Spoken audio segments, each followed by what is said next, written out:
Students, हम लोग पढ़ रहे हैं कोऑर्डिनेशन कंपाउंड्स। और कोऑर्डिनेशन कंपाउंड्स में हमारा जो आज का टॉपिक है वो है bonding in coordination compounds.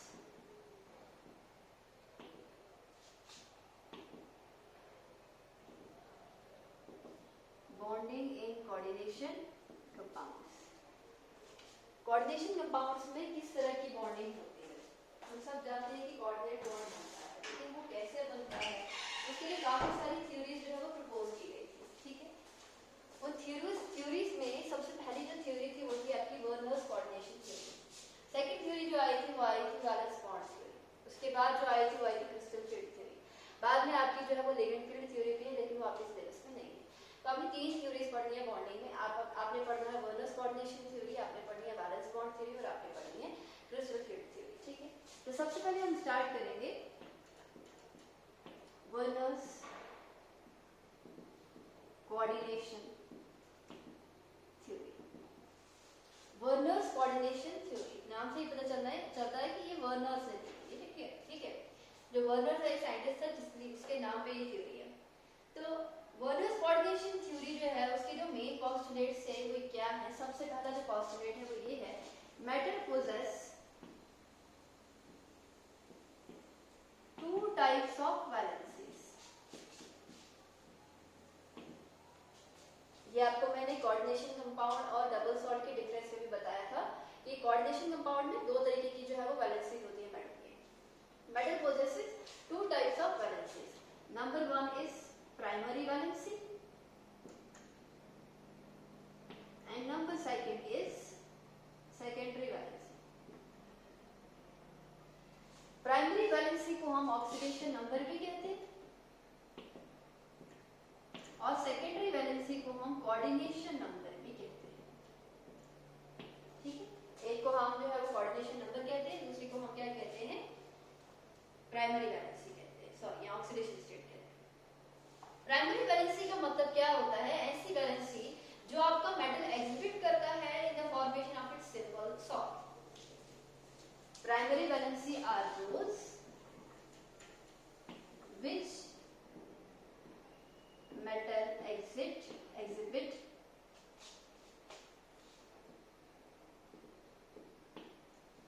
in simple salts। जैसे आपके पास सोडियम है, सोडियम के इंपॉर्टेंट सॉल्ट में सोडियम की ऑक्सीडेशन स्टेट क्या होती है? वो पॉजिटिव होती है, +1 होती है। वो +1 रिप्रेजेंट करेगा सोडियम का ऑक्सीडेशन नंबर।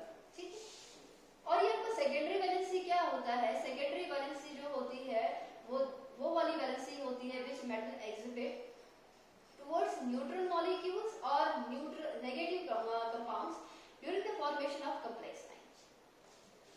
सी, जब आपके पास एक कोऑर्डिनेशन कॉम्प्लेक्स होता है उस पे जो ये मेटल आयन होता है, मेटल आयन के साथ यहाँ लिगेंड्स जुड़े होते हैं। ठीक है, उन लिगेंड्स में आपके पास एनायनिक लिगेंड्स होते हैं, न्यूट्रल लिगेंड होते हैं, समटाइम्स मैंने बोला था कैटायन भी होते हैं। ठीक है, वो कितने नंबर जुड़े होते हैं वो कहलाता है आपका कोऑर्डिनेशन नंबर, कि कितने बॉन्ड जो है वो लिगेंड बनाता है सर्टेन मेटल एटम के साथ। तो ये जो है आपकी सेकेंडरी वैलेंसी वो कोऑर्डिनेशन नंबर को ही जो है बताता है। इसका मतलब जो आपका सेकेंडरी वैलेंसी होती है वो क्या होती है? व्हिच मेटल और cation, which a metal or cation exercises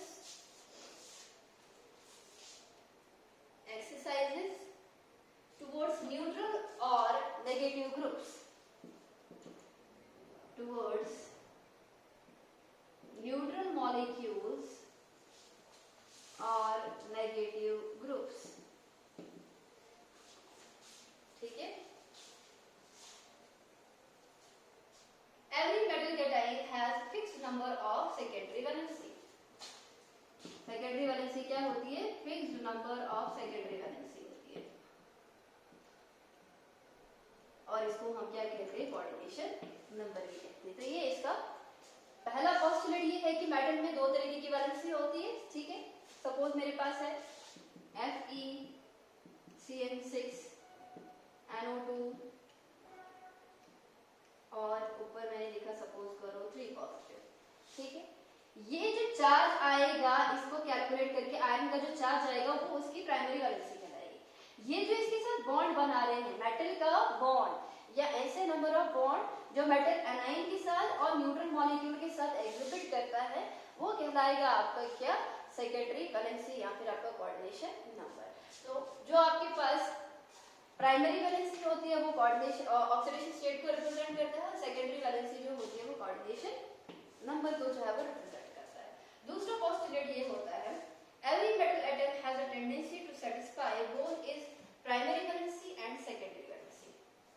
See, example लेती हूँ मैं।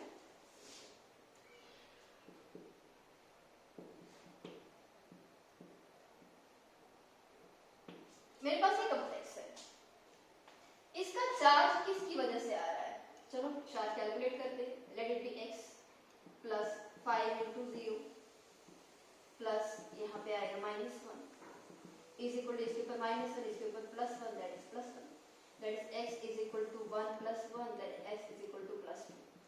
मेरे पास कोबाल्ट के ऊपर चार्ज +2 आया, किसकी वजह से आया, क्या क्या चार्ज को कंट्रीब्यूट कर रहे हैं, चार्ज को कंट्रीब्यूट कर क्या न्यूट्रल कर रहा है, न्यूट्रल लिगेंड जो है वो चार्ज को कंट्रीब्यूट नहीं करता, उसका चार्ज 0 होता है। एनायनिक लिगेंड चार्ज को कंट्रीब्यूट करता है। ये जो आपका आयनाइजेशन स्फीयर होता है, अगर वो भी एनायनिक होता है तो उस केस में भी इसी की वजह से तो यहाँ पे +1 आया है। इसका मतलब जो आपका प्राइमरी वैलेंसी होता है उसको कौन सेटिस्फाई करता है, वो किसकी वजह से आता है, वो एनाइंस की वजह से आता है। वो एनाइंस आपके पास एज अ लिगेंड भी हो सकते हैं, एज अ आपका आयनाइजेशन स्फीयर भी हो सकता है। लेकिन जो आपकी सेकेंडरी वैलेंसी होती है उसको कौन सेटिस्फाई करता है, सेकेंडरी वैलेंसी इस केस में कितनी है, उससे 6 बॉडी बना रहा है, लेकिन उसको कौन सेटिस्फाई कर रहा है, क्या खाली एनाइन से सेटिस्फाई कर रहा है, नहीं, उस केस में आपके neutral molecule as well as anion जो होते हैं वो दोनों जो है वो सेटिस्फाई करते हैं। ठीक है, तो जो आपका नेक्स्ट जो पोस्टुलेट है इसका वो ये है कि the primary valency is satisfied by negative ions, the primary valency is satisfied by negative ions, whereas the secondary valency are satisfied by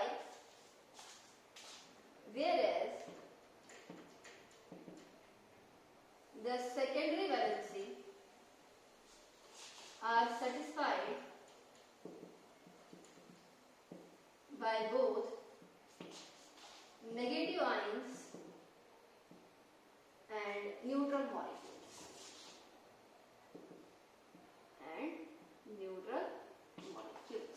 ठीक है, इसमें क्या होता है ये मैंने आपको जो है समझा दिया कि इसे कैसे इसको खाली नेगेटिव चार्ज कैसे इसको सेटिस्फाई करता है, इसके तो नेगेटिव और न्यूट्रल दोनों कैसे करते हैं। थर्ड, जो आपकी प्राइमरी वैलेंसी होती है, primary valency is non directional, primary valency is non directional, whereas secondary valency is directional, secondary valency is directional. Example लेते हैं, मेरे पास है सपोज करो CONH3 होल 6 टाइम्स, बाहर से है Cl3, ठीक है, यहाँ पे जो आपका प्राइमरी वैलेंसी है वो Cl जो है वो सेटिस्फाई कर रहा है, क्योंकि न्यूट्रल और कोई नहीं है, Cl ही खाली नेगेटिव चार्ज है, तो इसका इसके ऊपर +3 इसकी वजह से, किसकी वजह से, Cl की वजह से, और ये आपके कोऑर्डिनेशन नंबर है यहाँ पे, ठीक है, न्यूट्रल मॉलिक्यूल्स। अब इसका स्ट्रक्चर कैसे बनाओ, आप बोलोगे कोबाल्ट, आप मोस्टली ऐसे बनाते हैं कि हेक्सा सॉरी ऑक्टाहेड्रल मॉलिक्यूल, और आप Cl कहीं भी लगा सकते हो, इधर लगाओ, इधर लगाओ, इधर लगाओ, आपकी अपनी चॉइस, वो भी हम डॉटेड से जो है रिप्रेजेंट करते हैं। लेकिन एक्चुअल इसका क्या है, ये ऑक्टाहेड्रल मॉलिक्यूल इतना, जो किसकी वजह से है, कोऑर्डिनेशन नंबर की वजह से है। इसका मतलब सेकेंडरी वैलेंसी जो है वो डायरेक्शन होती है, they orient in particular direction in space, ठीक है, लेकिन जो आपकी सेकेंडरी सॉरी प्राइमरी वैलेंसी होती है वो जो है नॉन डायरेक्शन होती है, आप उसको कहीं पे भी जो है एडजस्ट कर सकते हैं, ठीक है। ये इसके कुछ पोस्टुलेट्स थे वर्नर्स कोऑर्डिनेशन थ्योरी के। इसके हिसाब से बॉन्डिंग क्या होती है, जब भी आप किसी का भी स्ट्रक्चर बनाते हो, तो ये होता है कि दो लाइंस का जो है वो इस्तेमाल करो, एक डार्क लाइंस का इस्तेमाल करो और एक डॉटेड लाइंस का इस्तेमाल करो। जो आपकी डॉटेड लाइन होगी वो रिप्रेजेंट करती हैं आपके oxidation number that is primary valency को, जो आपकी डार्क लाइंस होगी वो रिप्रेजेंट करेगी आपकी सेकेंडरी वैलेंसी को दैट इज आपके कोऑर्डिनेशन नंबर को। सपोज आपके पास एक एग्जांपल है CONH3 whole 6 times Cl3, CONH3 whole 6 times Cl3, जो मैंने अभी बोला।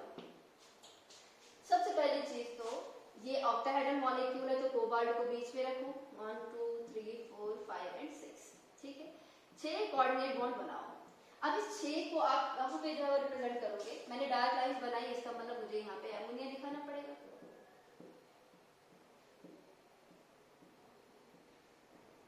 क्या आएगा आपके पास, 6 अमोनिया जो है मैंने दिखा दी, ठीक है। अब चाहो तो यहाँ पर सिंपल भी जो है वो दिखा सकते हो, आपकी अपनी चॉइस है। फिलहाल कोऑर्डिनेशन वर्नर्स में जो है वो इतना खास फर्क नहीं पड़ता, क्योंकि हमारा जो मेन मकसद है वो कोऑर्डिनेट बॉन्ड नहीं है अभी, वो प्राइमरी वैलेंसी और सेकेंडरी वैलेंसी को रिप्रेजेंट कर रहा है। This is your secondary valency. Secondary valency is satisfied. Secondary valency is basically the ligands. Simple में अगर देखेंगे सेकेंडरी वैलेंसी क्या रिप्रेजेंट करती है, लिगेंड्स को। वो लिगेंड्स आपके पास न्यूट्रल भी हो सकते हैं, वो लिगेंड्स आपके पास नेगेटिव भी हो सकते हैं, वो लिगेंड्स आपके पास पॉजिटिव भी हो सकते हैं। Whereas जो आपकी प्राइमरी वैलेंसी होती है वो वही वाले लिगेंड्स होंगे जो या तो एनायनिक या कैटायनिक होंगे, और आपका आयनाइजेशन स्पेयर होगा जो यहाँ या तो कैटायनिक होगा या फिर एनायनिक होगा, ठीक है। न्यूट्रल मॉलिक्यूल प्राइमरी वैलेंसी को जो है वो सेटिस्फाई नहीं करते। अब आपके पास Cl3 है, दैट इज प्राइमरी वैलेंसी को 3 चीजें सेटिस्फाई करिए, 3 क्लोरीन, एक यहाँ पे लगा दो, एक यहाँ पे लगा दो, आपकी अपनी चॉइस है, यहाँ पे भी लगा सकते हो, ठीक है। तो ये आपके पास स्ट्रक्चर आ गया CONH3 होल 6 टाइम Cl3। अब सपोज करते हैं आपके पास दूसरा मॉलिक्यूल है CONH3 होल 5 टाइम्स Cl, और यहाँ पर है आपके पास Cl2। क्या किया मैंने जो है वो एक क्लोरीन को अंदर किया और मैंने एक अमोनिया को खत्म कर दिया। ये दूसरा मॉलिक्यूल है। अब यहाँ पर मेरे पास 6 लिगेंड्स है, इसका मतलब ये सारे जो है वो रिप्रेजेंट करेंगे आपके किसको, सेकेंडरी वैलेंसी को। तो मैंने डार्क लाइन रिप्रेजेंट कर दी। मेरे पास अमोनिया 5 है तो NH3 NH3 NH3 NH3 NH3 1 2 3 4 5। एक Cl एक सेकेंडरी वैलेंसी सेटिस्फाई कर रहा है आपका क्लोरीन, ठीक।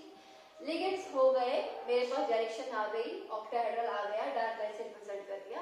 अब प्राइमरी वैलेंसी को एनाइंस रिप्रेजेंट करेंगे, ये भी आपका एनाइन है, ये भी। चलो ये पहले एनाइंस को रिप्रेजेंट करते हैं। एक Cl, ठीक है। इनका काम चूंकि आयनाइजेशन स्पेयर में है तो ये सेकेंडरी वैलेंसी में जो है वो इंक्लूड नहीं होंगे, लेकिन ये जो है सेकेंडरी वैलेंसी को भी जो है वो सेटिस्फाई करेगा, प्लस इसके ऑक्सीडेशन स्टेट में भी ये जो है वो लाएगा। जो आपका ऑक्सीडेशन स्टेट होता है, मैंने बोला था वो खाली नेगेटिव आयंस के ऊपर जो है वो डिपेंड करता है। वो नेगेटिव आयंस आपके आयनाइजेशन स्पेयर भी हो सकता है, आपका जो है वो कोऑर्डिनेशन कॉम्प्लेक्स के अंदर भी कोई लिगेंड हो सकता है।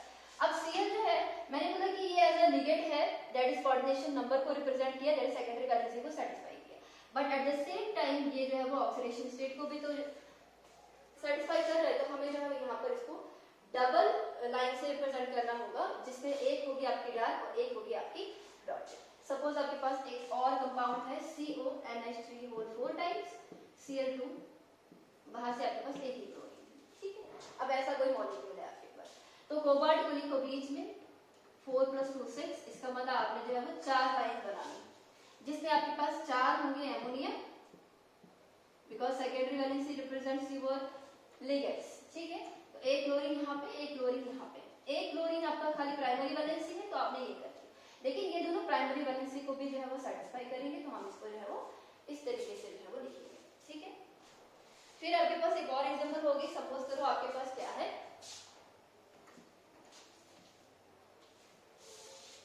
CONH3 whole 4 times, whole 3 times Cl3।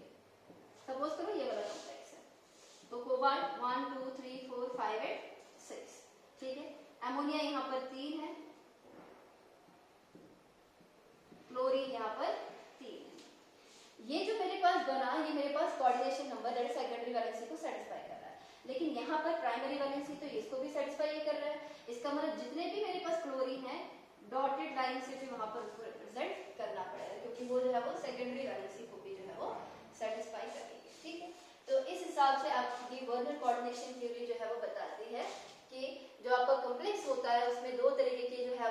Lines होती है, डार्क लाइन होता है, डॉटेड लाइन होता है।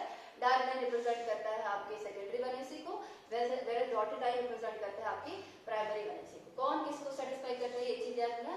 सेकेंडरी वैलेंसी में खाली लिगेंड्स को मेंशन कर रहा हूं, प्राइमरी वैलेंसी में लिगेंड्स भी आ सकते हैं, आयनाइजेशन पेयर भी आ सकता है, डिपेंड करता है कि वो एनायनिक होने चाहिए या कैटायनिक, ठीक है। उसके बाद लिमिटेशन भी थी इसकी कुछ की, इससे बोला कि क्यों कुछ ही एलिमेंट जो है वो कोऑर्डिनेशन कंपाउंड शो करते हैं, कुछ जो है वो कोऑर्डिनेशन कंपाउंड शो नहीं करते, ठीक है। इसने ज्योमेट्री के बारे में भी कुछ खास नहीं बोला और ना ही मैग्नेटिक प्रॉपर्टीज के बारे में जो है वो बताया, ठीक है।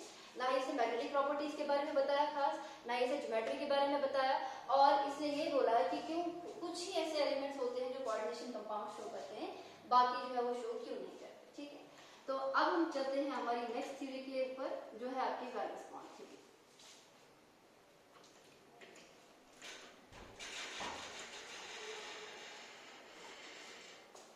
So next is your valence bond theory.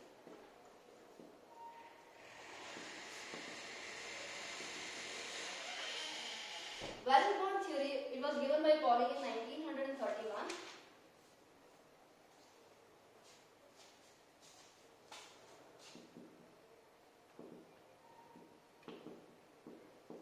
किसने दी थी?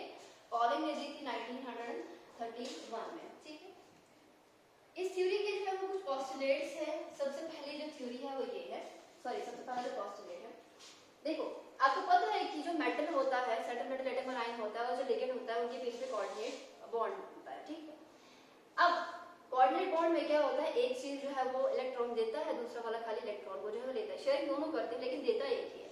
इसका मतलब लिगेंड इलेक्ट्रॉन देगा और दोनों इलेक्ट्रॉन लिगेंड से आ रहे हैं, इसका मतलब आपके मेटल के पास एम्प्टी ऑर्बिटल्स होने चाहिए, तब जाके आपके पास जो है वो बॉन्ड बनेगा। तो पहला स्टेप ये होता है कि मेटल जो है वो अवेलेबल करवाता है एम्प्टी नंबर ऑफ ऑर्बिटल्स को, ठीक है, एम्प्टी ऑर्बिटल्स को for the formation of coordinate bond. कितने नंबर ऑफ एम्प्टी ऑर्बिटल्स वो जो है वो अवेलेबल करवाएगा वो डिपेंड करेगा इसका कोऑर्डिनेशन नंबर कितना है। जितने नंबर ऑफ लिगेंड्स होंगे, जितना उन्होंने बॉन्ड बनाना होगा, उतने ही वो खाली करवाएगा किसको, एम्प्टी ऑर्बिटल्स को, ठीक है। तो पहला स्टेप क्या होगा आपके पास, पहला जो आपका फीचर होगा या पहला पोस्टुलेट होगा वो ये होगा, द सर्टेन मेटल एटम और ion in the complex made available an aggregate number of empty orbitals for the formation of coordinate bond with the suitable ligand. The central metal atom or ion made available the aggregate number of empty orbitals for the formation of coordinate bond with suitable ligands. कितने number of bond वो, कितने number of empty orbitals वो available करवाएगा वो depend करेगा किसके ऊपर, coordination number के ऊपर, जो मैंने आपको ऑलरेडी बोल दिया, ठीक है। तो पहला ये स्टेप होगा कि एम्प्टी ऑर्बिटल्स जो है वो अवेलेबल करवाएगा आपका सेंट्रल मेटल एटम और आयन। अब ये जो आपके एम्प्टी ऑर्बिटल्स होंगे, अब सीधा ही बॉन्ड थोड़ी ना बनता है, आपको पता है कि जब पहले ऑर्बिटल्स अवेलेबल हो जाते हैं फिर उनमें हाइब्रिडाइजेशन होगी, बाद में आपके जो है वो बॉन्ड बनेगा, ठीक है। तो जितने भी इसने एम्प्टी ऑर्बिटल्स अवेलेबल करवाए, अब उनकी इंटरमिक्सिंग होगी, एस हो सकता है, पी हो सकता है, डी हो सकता है, सबकी इंटरमिक्सिंग हो गई, सब हाइब्रिडाइजेशन जो है वो शो करेंगे और आपके पास हाइब्रिडाइज्ड ऑर्बिटल्स जो है वो बनेंगे। दैट हम ये बोल सकते हैं the appropriate atomic orbitals of the metal, ठीक है, hybridized to give equal number of new orbitals. The appropriate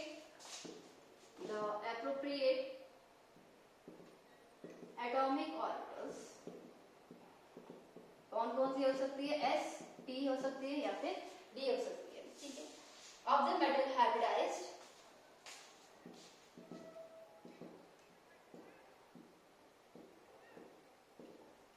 of the metal hybridized to give an equal number of new orbital,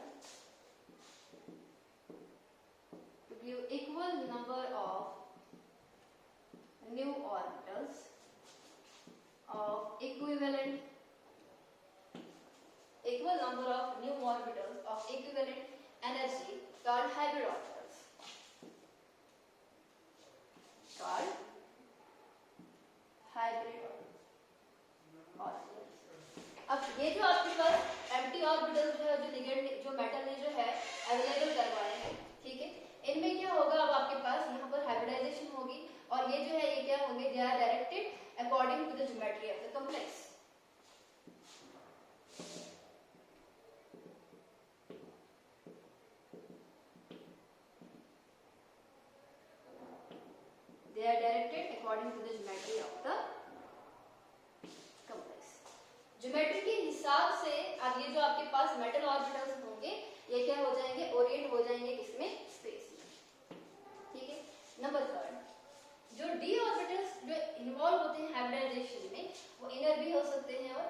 outer भी हो सकते हैं।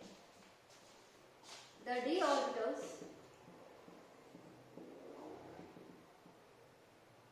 involved in hybridization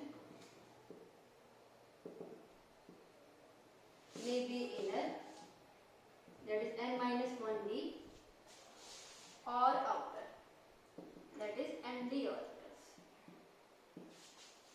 इसकी वजह से जो आपका ऑक्टाहेड्रल मॉलिक्यूल होता है उसकी दो टाइप ऑफ ज्योमेट्री जो है, दो टाइप ऑफ हाइब्रिडाइजेशन जो है पॉसिबल हो सकती है। Thus octahedral hybridisation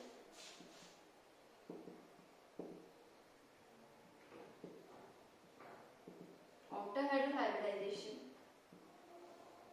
may be D2sp3, D2 कब अगर इनर वाले, या फिर sp3 D2, sp3 D2 कब जब बाहर वाले, ठीक है। Number 4, each ligand has at least an orbital containing a lone pair of electron. सबसे important, each ligand has at least an orbital with lone pair of electron, has at least one orbital. Ligand का काम ही है electron को देना, अगर electron ही नहीं होंगे तो कोऑर्डिनेट बॉन्ड जो है वो नहीं होगा, ठीक है। तो हर एक लिगेंड जो होता है वो क्या होता है, उसमें जो है वो एक लोन पेयर ऑफ इलेक्ट्रॉन होना ही होना चाहिए। अच्छा, एक और चीज बेटा, यहाँ पर जो है वो लो spin complex high spin complex का आइडिया मैं आगे दूंगी जब मैं एग्जांपल्स करवाऊंगी, ठीक है। उसके बाद जो आपके पास एम्प्टी ऑर्बिटल्स होती हैं, सबसे पहले जो लिगेंड ने अवेलेबल करवाया एम्प्टी ऑर्बिटल्स, ठीक है। डिपेंड करता है कितना कोऑर्डिनेशन नंबर था उतने उसने एम्प्टी ऑर्बिटल अवेलेबल करवा दिए, फिर वो एम्प्टी ऑर्बिटल्स हाइब्रिडाइज हो गए, फिर उनके पास हाइब्रिड ऑर्बिटल्स बन गए। अब आपके पास जो डी ऑर्बिटल हो सकता है वो इनर हो सकता है, आउटर हो सकता है, इसलिए हाइब्रिडाइजेशन D2sp3 या फिर sp3 D2 हो सकती है। और लिगेंड के पास कम से कम एक ऑर्बिटल ऐसा होना चाहिए जिसमें लोन पेयर ऑफ इलेक्ट्रॉन होना ही होना चाहिए, ठीक है। नेक्स्ट है आपके पास, अब ये जो आपके पास एम्प्टी ऑर्बिटल्स लिगेंड ने अवेलेबल करवाए, अब वो जो है वो क्या करेंगे, ओवरलैप करेंगे fully filled orbital of the ligand के साथ, और क्या बनाएगा आपके पास कोऑर्डिनेट बॉन्ड बनाएगा, ठीक है। The empty hybrid orbitals of the metal ion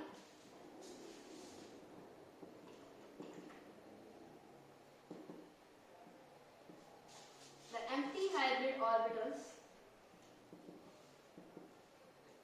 of the metal ion overlap with the fully filled orbital of the ligand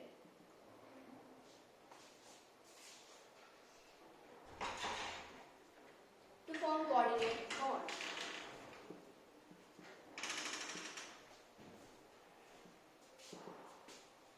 form coordinate bond. तो जो आपके पास मेटल होता है वो जो है उसका एम्प्टी ऑर्बिटल और लिगेंड का फुली फिल्ड ऑर्बिटल जो होता है, दोनों ओवरलैप करके क्या बनाएंगे आपके पास मेटल लिगेंड बॉन्ड बनाएंगे, ठीक है।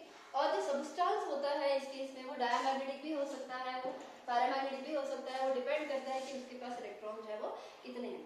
The substance will not contain any unpaired electron,